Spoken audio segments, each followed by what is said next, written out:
tracing lines in the space between. Safe in the static, the syllabus flows. The deeper we dig, the more the garden grows. Syllabus of secrets, yours and mine. Syllabus of secrets, yours and mine.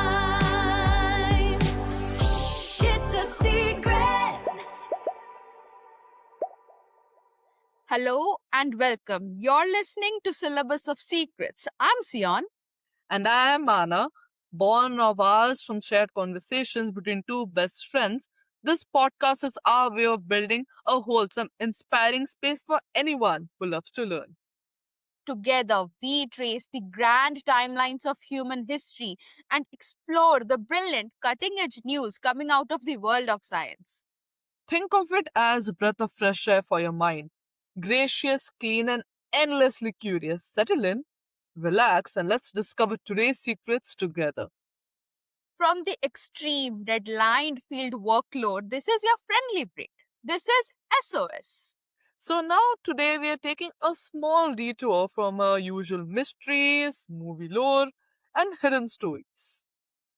Because sometimes the most unforgettable stories are hidden in ancient ruins in unwritten and forgotten books. Sometimes they might be written in the nature itself, and that's one of the key things. Now, when most people think of Odisha, they picture the magnificent Jagannath temple, the beautiful beaches, rich culture, delicious cuisine, and vibrant festivals. But for those people who call this eastern coastline of India their home, there's another story growing up in their whole life. A story carried by the huge Bay of Bengal. A story of roaring winds, rising tides, and nights that carried thousands of lives forever. So today's episode isn't simply about a cyclone. It's about a state that has faced some of the most powerful storms in Indian history and somehow every single time found the strength to stand back up. It's the case of science meeting humanity, of early warnings replacing uncertainty, of communities helping and coming together, and of resilience being a part of Odisha's identity. Because behind every cyclone name lies more than a weather report. There are families, memories, acts of courage, of course, and lessons that have shaped how an entire nation prepares for disasters today.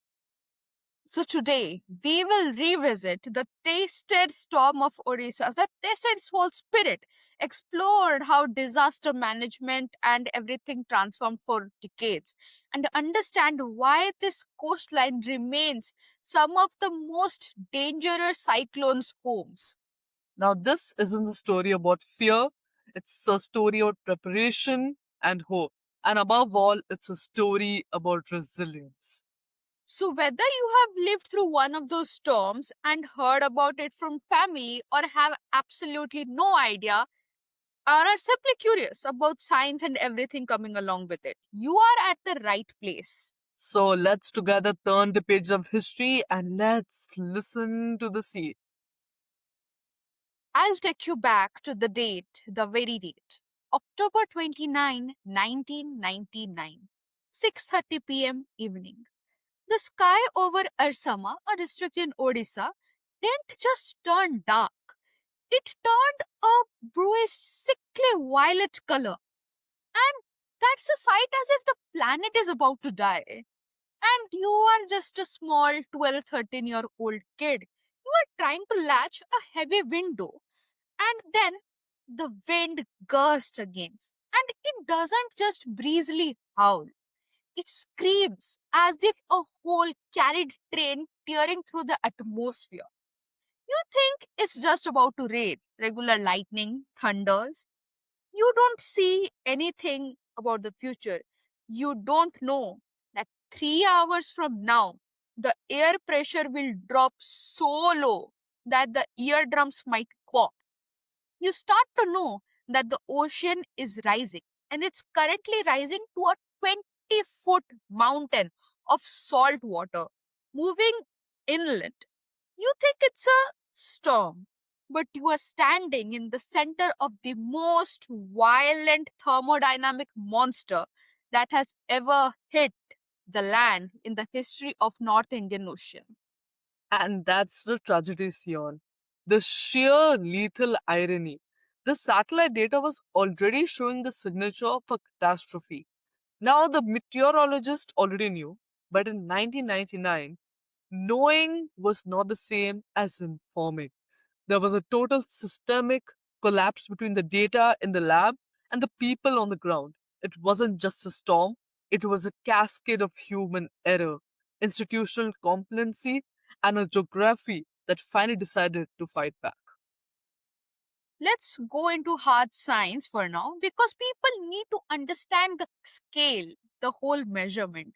We are talking about a barometric pressure of 912 hectopascals. Air pressure is the weight of the sky. When you drop it to 912, the sky is literally losing its weight. Create an entire atmospheric vacuum in that whole region. You fueled winds at somewhere around 260 kmph, Mm. that's kilometer per hour, 260 kilometers per hour. At that speed, the kinetic energy isn't just wind, it's physical force that turns like anything a blade of straw into a spear and a corrugated iron sheet into a whole guillotine. And it gets worse. Now, the Orissa coast is a concave funnel. You have the Bay of Bengal, which is essentially a giant bowl of energy, and a coastline acted like a wedge. Now, when the storm surge hit, it didn't just lap at the sand, it pushed a 20-foot wall of water 35 kilometers inland. Now, the entire deltaic landscape was liquefied. Now, we aren't talking about a flood. We're talking about a permanent alteration of the Earth's crust. The salinity intrusion was so deep, it poisoned the groundwater for over a decade. This is where the term carelessness comes in. We didn't have the EWS back then, early warning systems, as we have today. The telecom grid was built on wooden poles that snapped in just first 20 minutes. There were no redundancy, no emergency radio broadcast networks, and frankly, a whole cultural arrogance. We thought we have seen cyclones for centuries, we know how to handle Mm, them. People ignored the physics and the science totally. They mm. ignored that how much the pressure could drop and how the hell could break loose when nature wants it. And because of that, 10,000 people were erased in just matter of hours. Now, that 35-hour period of silence is what haunts me. When the grid went down, Odisha ceased to exist for the rest of the planet.